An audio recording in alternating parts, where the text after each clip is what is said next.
This can be a position to work on shoulder mobility overhead. I really like this as a precursor before you do any kind of overhead pressing or pulling down in a pull-up or a lat pull-down. So I have a post. I like to do it sitting because there's going to be less compensation in my lower back when I do it that way. So I want my hands a little bit beyond shoulder width apart.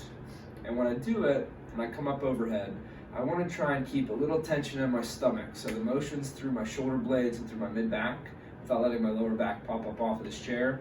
I started off here with the cue of I want to try and touch this post as far back on the top of my head as I can without cheating and moving my head forward.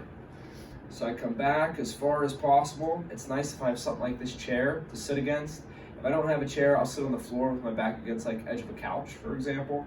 And I'm pulling a little bit apart, like I'm trying to rip this post in half as I come down to tap my head, and then as I come back out of it.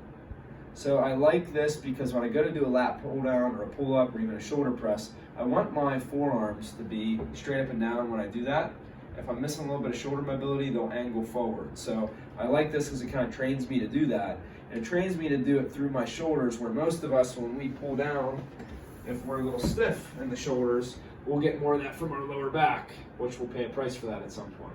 So I like to have something that kind of keeps me from doing that. So as I come down, as far back on my head as I can.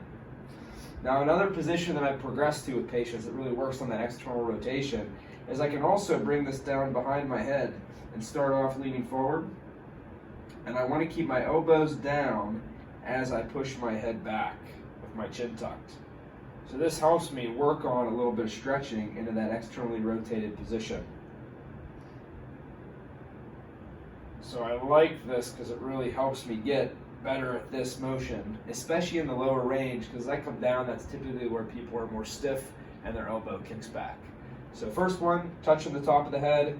The other one, I keep my chin tucked as I look straight ahead and I push my head back into this post.